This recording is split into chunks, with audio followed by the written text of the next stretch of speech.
Greetings from Snake Mountain Boat Works on Wednesday, April 24, 2019. Here's an update on the 1954 Penn Yan Captivator Aristocrat's preservation. If you remember from previous updates, her transom was pretty well shot, and now it looks like a really odd porcupine back here. But the issue is that running inside of the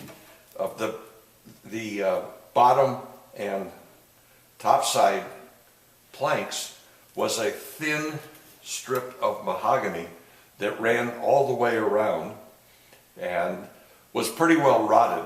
So it took some effort, but we were able to excise it all the way around.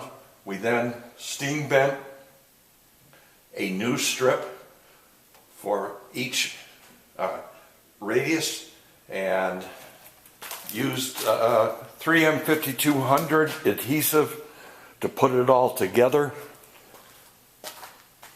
We're going to give this 5200 a bit of time to cure.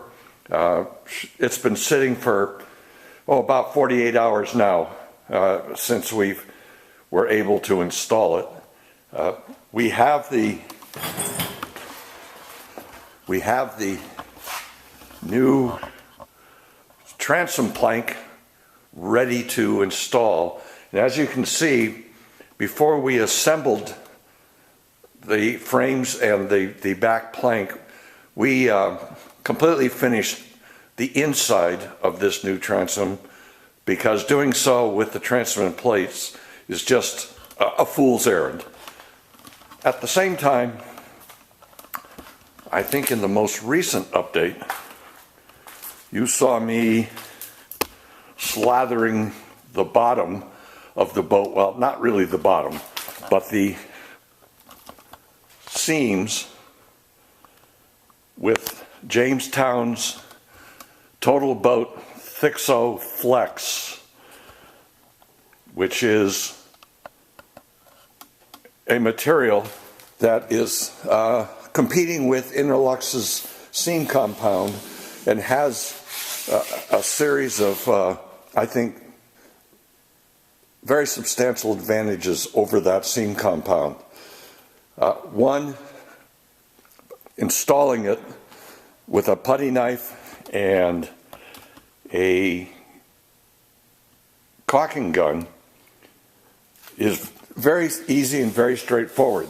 The problem, the challenge with a Penn Yan with a Striptite bottom is that these planks are so narrow that as I paid the material and filled the seams, it tended to also cover the wood on each side of the seam. Well, yesterday, RJ and Joe spent most of the afternoon, actually all of the afternoon, sanding the bottom from the keel down to the waterline. You can see the blue tape, which gives us the marking. And we sanded it to bare wood. It really was tough to sand. So if I can caution people who choose to give the Thixo Flex a try, do your darndest to keep the surface of the wood free. It just filled 80 grit festool orbital paper. We went through all of one box and part of the next one to get this clean. But the result is just very, very promising. As you can see, if I pan in here a little bit, the seams are really completely full. This stuff has an adhesion to wood that is just incredible.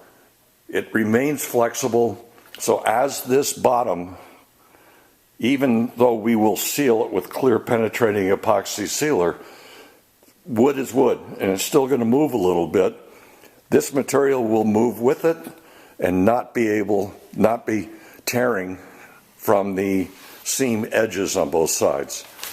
Now, one of the things that you will want to be prepared for, see if I've got yes, you can see right here, we've got a holiday. Here is a holiday. There are a couple, and I chose not to fill the seams just forward of the transom because we're moving things so much that I was concerned that we'd get it in, and then before the Thixo could be truly cured, we would possibly break the bonds. So we still have from this rib back to fill. But this is a great milestone.